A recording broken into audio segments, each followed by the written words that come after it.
खुलुमबाय स्टुडियो दं आं रबिन बसुमतारी। तामुलपुर जिल्ला दुलाराय बर' फरायसा आफादनि खुंगा थामथि रंजालि बैसागु फोरबो लोगोसे साहा रंगिया दखरा दुलाराय बर' फरायसा आफादनि खुंगा जिथामथि रंजालि बैसागु फोरबोखौ तामुलपुर जिल्लानि गसाइगामि गामिनि उदां गेलेग्रा फोथाराव जथायै फालिदों। मख'नो गोनांदि तामुलपुर जिल्ला दुलाराय बर' फरायसा आफादनि आफादगिरि बासिराम रामसियारिनि दैदेननायाव दिनै गोदान बोसोर बैसाग दाननि नैथि सानाव बायदिसिना हाबाफारि लानाय जायो। हाबाफारि बायदि फुंबिलिनि 8:15 रिंगायाव आरज गाबनाय आरो 8:30 रिंगायाव दुलाराय बर' फरायसा आफादनि फिरफिलाखौ बिरहोयो तामुलपुर जिल्ला दुलाराय बर' फरायसा आफादनि आफादगिरि बासिराम रामसियारि बिथाङा। बे हाबाफारिया जोबनानै थांनायनि उनावनो बैसोगोरा सुबुंफोरखौ खुलुमनाय मान बावनाय आरो उन्दैफोरनो बोर सारस्रिनाय हाबाफारि लानाय जायो। बेनि उनावनो बैसागु मोसानानै दिन्थिफुंनाय जायो। लोगोसे हाबाफारियाव बाहागो लायो एमएलए जलेन दैमारि, दुलाराय बर' फरायसा आफादनि आफादगिरि दिपेन बर' बिथांजों लोगोसे बिटिआरनि गाहाय मावफुं सोद्रोमा प्रमद बर' बिथाङाबो। बे हाबाफारियावनो बाहागो लाबावो 33 नं गरेश्वर बियाबनि एमसिएलए पबित्र कुमार बर'जों लोगोसे गोबां ओनसोलनि मेलेमजिबि समाज सिबियारि बिथांमोनहाबो बाहागो लायो। दिनै दुलाराय बर' फरायसा आफाद तामुलपुर जिल्लानि खुंनायाव बर' माहारि बा जोंनि रंजालि बैसागु बे फालिनायजों लोगोसेनो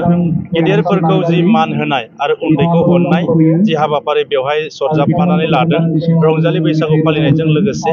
आरो बियो जोबोर बाख्नायथाव हाबाफारि। जोङो हारिखौ गोजौआव लांनो थाखाय हारिनि सानस्रि सिमांफोरखौ मोगथां महर होनो थाखाय जोङो इयुन जोलैखौ आदर्शबान साफा सुबुं जों दानांगोन। दा बे आदर्शबान सुबुं दानो थाखाय जोङो दानिफ्रायनो साखाफारा जोंनि इयुन जोलैफोरखौ जोङो रोंगौथि आरो फोरोंथाय आरो मोन्दांथि जोङो होनांगोन। दा बेखायनो दिनैनि जि हाबाफारि बे हाबाफारिया हारि जौगानायनि थाखाय मोनसे नेरसोन हिसाबै बाख्नायजाथाव आरो मिजिंथिदों उननि समफोराव आरोबाव बेबायदि हाबाफारिफोरखौ जों लाबावगोन दुलाराय बर' फरायसा आफादा। लोगोसेनो आं खावलायगोन जे जोङो बैसागुआवल' नङा, जोंहा जाय धोरोमारि सुबुंफोर दङ, जेरै बाथौ धोरोमाव जोंहा मंगलबारनि दिनाव आरज गाबो, आहुति सावो जेरै ब्रह्म बिथांमोना, आरो गुबुन धोरोमारि सुबुंफोराबो बेबायदि गोबां हाबाफारि थायो। बै हाबाफारिफ्रावबो उन्दै फरायसा गथ' गथायफोरखौ देरसिनखौ मान होनायनि जि हाबाफारि बेखौ लानो नांगौ। रंजालि बैसागुआवल' नङा, गुबुन हाबाफारिफ्राव धोरोमारि हाबाफारिफ्राव जों बेफोरखौ सरजाबफानांगौ आरो उन्दै फरायसाफोरखौ थुलुंगा होनांगौ। लोगोसेनो बयखौबो रंजालि बैसागु मोजाङै आङो रंजानो थाखाय खावलायदों। जों नुयो माब्लाबा रंजालि बैसागुआव जोङो आब्रुथि गैयै माब्लाबा गावखौनो एसे बावलाङो जोंनि लाइमोनफ्रा आरो गोबां जिउ खहा जानाय जों नुनो मोनदों। नाथाय रावबो लाइमोनफ्रा, रावबो बिमा बिफाया नै बैसागोआव बा उननि समफोरावबो रावबो गावनि गथ' गथायफोरखौ जाब्रथायाव खोमानानै लानो गोनां जाया। बेनि थाखाय सांग्रां जानो थाखाय आं खावलायबाय आरो लाइमोनफोरखौबो बयबो गावखौ नोजोर लानानै बैसागु रंजानो थाखाय आं खावलायबाय आरो इसोरनिसिम आरज गाबबाय। खुलुमबाय दहाय आफा बोराइ बाथौ। दिनै तामुलपुर जिल्ला बर' फरायसा आफाद आरो दखरा आफादनि बानजायनायाव माने बरायनाय जिथु हाबाफारि बर' फरायसानि, बे हाबाफारियाव आंखौ आलासि महरै लिंनाय जादोंमोन। बेयाव फैनानै जोबोद गोजोननाय मोन्दों। जिहेतु बेयाव गासै बिथिंनि दैदेनगिरिफोरा नुजाफैनो हादों। जेरैबायदि माने साहित्य सभानि दैदेनगिरि आरो माने हारिमु आफादनि दैदेनगिरि आरो राजखान्थि बिथिंनिबो दैदेनगिरि, माखासे फरायसालिनिफ्रायबो फोरोंगिरि बिथांमोना नुजाफैदों आरो रायजो राजाफ्रा बयबो लैहोर फैनानै मदद आरो हेफाजाब होदों। बेनि थाखायनो आंबो देग्लायनि जितु गोदान बैसागो बोथोरनि बयनिबोसिम अननाय सिबिनाय खुलुमनायखौ बावहरनाय जाबाय। आरो आं बाख्नायो बर' फरायसा आफादा गासै बिथिंखौनो, जोंनि बर' हारिनि गासै बिथिंखौनो राफोद खालामनायनि खामानिखौनो मावबाय थादों। जेरैबायदि दिनैनि हाबाफारि, बे हाबाफारिया जाहैबाय हारिमु बिथिंनि हाबाफारि। दा बे बेलाखौबो थांखिनानै बिथांमोना हाबाफारि लादों आरो साहित्य सभानिखौ बिथांमोना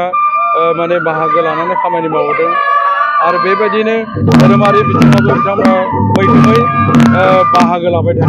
दा जायखिजाया बर' माहारिखौ बिश्वनि दरबाराव सिनायथि होनोब्ला गासै बिथिङानो राफोद जानायनि दरकार दं हिसाबै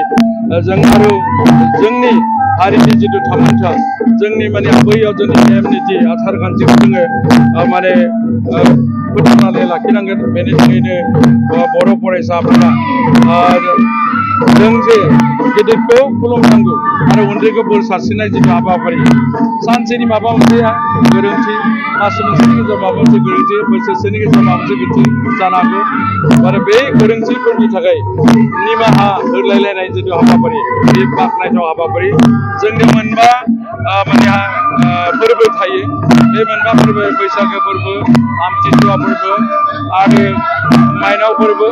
गोरलै जानाय फोरबो आरो मागो दमासि बे मोनबानिनो दिनै गिबि फोरबो बैसागो 7 सान फालिनाय जायो दा हिसाबै आं बेखौनो बुंनो सानदों गोदो जों नुनो मोनदों गामि गामि न' थांनानै मोसानाय मुसुरनाय दायो लासै लासै समजों गोरोबनानै जौसांसिम बे हाबाफारिया फैबाय बेनिखायनो जोङो सिनसियार जानाया मोजां हारिमुखौ जोङो फोथांनोब्ला बेबायदि हाबाफारिखौ लानानै बादायलायनाय हाबाफारि लायोबा जोङो गासै बिथिंखौ राफोद खालामनो हायो आं बेखिनिखौनो बुंबाय गोलाव बुंदों गिबियावनो नोंथांमोननि खौरां बिजोंनि गेजेरजों तामुलपुर जिल्ला दुलाराय बर' फरायसा आफादनिफ्राय आंगोनिबो आंगो बर'नि गुबै फोरबो रंजालि फोरबोनि मोजां हामलायनायखौ बुहुमाव थानाय साफ्रोमबो बर' फिसाफोर लोगोसे गासै सुबुं माहारिनिसिम बे समाव बावग्रोबाय आरो बैसोआव देरसिन साफ्रोमनोबो एबसुनिफ्राय खुलुमनाय आरो सिबिनायखौ जोङो बावदों आरो बैसोआव उन्दैसिन साफ्रोमनोबो जोंनि अननाय आरो दुलाराय बर' फरायसा आफादा बर' हारिनि हारिमुनि गुबै दख'ना जोंनि गामसा जोंनि आर'नाइ जोंनि फास्रा आरो बेबायदिनो गुबै जोंनि दामजु खाम सिफुं जथा गुबै जोंनि दोहोन आरो बै दोहोनफोरखौ जोंहा फोथांना लाखिनायनि गेजेरजों जोङो जोंनि बैसागु फोरबो फालिनायनि बर' हारिनि आजै आजौ आबै आबौमोननि सम दङ दा बेफोरखौ जोङो फोथांना लाखिनायनि थांखिजों लोगोसेनो जोंनि गेजेराव मालाबा मोनसा मोनसि मोनलायनाय मालाबा सोरबा सोरनिबा गोरोन्थि मावफ्लांनाय दा निमाहा होनाय आरो अननाय सिबिनाय बेफोरखौ जोङो लाखिनो जोंनि इयुन जोलैफोरनो जोंनि सिबिनाय मानिनाय आरो उन्दैफोरनो दुलाराय बर' फरायसा आफादा बोसोरफ्रोमबो रंजालि बैसागु फोरबोखौ बर' फरायसा आफाद आरो साहा रङिया दख'रा दुलाराय बर' दख'राफोरनि बिबानगिरि आरो लोगोसे जोंनि आइ आफा रायजो राजाखौ लानानै जोङो दिनै नैबे गसाइगामि गामिनि फैलाव गेवलां फोथाराव जोङो सानसेनि मेहेरगोनां हाबाफारिजों दिनै जों जे दुलाराय बर' फरायसा आफादा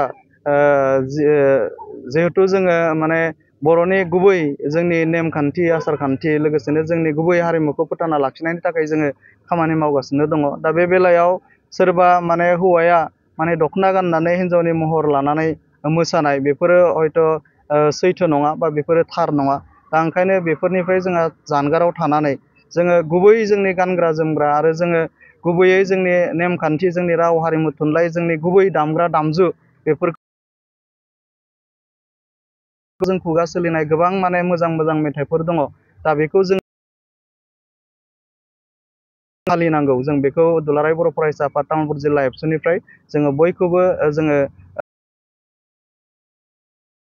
बैसागु फोरबो फालिनायनि गेजेरजों जोंनि साफ्रोमबो लाइमोन इयुन जोलै बिथांमोनजों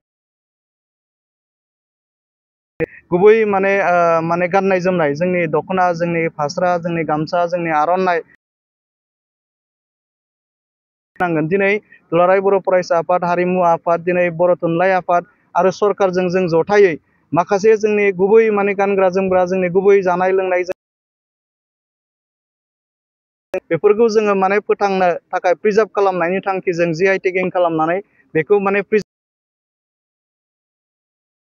नाथाय बेखौ जोङो गुगोलाव सोना दोनोब्लानो दा बेखौ जोङो GI टेग हारिमुवा गेवसारजोबनाय नङा जोङो बेखौ लाइमोनफ्रा जोंहा सेरजा हुनो रोंनांगोन जोंनि लाइमोनफ्रा जोंहा सेंग्राफ्रा सिख्लाफ्रा थिंथ' जोंहा जथा दामनो रोंनांगोन बेबायदिनो जोंहा गंगोना दामनो रोंनांगोन आरो दिनै इयुन जोलै लाइमोन जोंनि सेंग्रा सिख्ला साफ्रोमाबो जायफोर दिनै थांनानै दङ जोंनि जोङो फोथांनायनि जोंहा बयनावबो जोंहा गिलिर मोनसे बिबान दङ बा जोंनि लाइमोनफ्रा बेखौ फोथांनायनि बिबानखौ जोङो बयबो रुजुननांगौ आरो गिदिरफोरखौ सिबिनाय आरो अननाय उन्दैफोर आबै आबौमोननि समनिफ्रायनो बिराद मोनसे सोद्रोमारि बेयो जोंनि बर' हारियाव दङमोन ओंखायनो बर' हारिया बैसागुनि 1 थारिख बेवहाय जोंहा मा होनो बै दिनखालि जोंहा मा होनो धोरोमाव खुलुमखांनायनि उनाव गावनि देरसिन गावनि साबस्रिनाय आरो अननाय होनाय बेखौ सिगांनिफ्रायनो दिनैसिम जोंहा दिनैनि इयुन जोलै जोंनि फरायसा बिथांमोन जोंनि लाइमोन सेंग्रा अननाय होनाय बेखौ जों अरायसम जों गोजोर खालामनानै मानिलायनाय सिबिलायनाय माने खौसेथिया आरो जों सानो ओंखायनो बे बेलायाव जोंनि लाइमोनफ्रा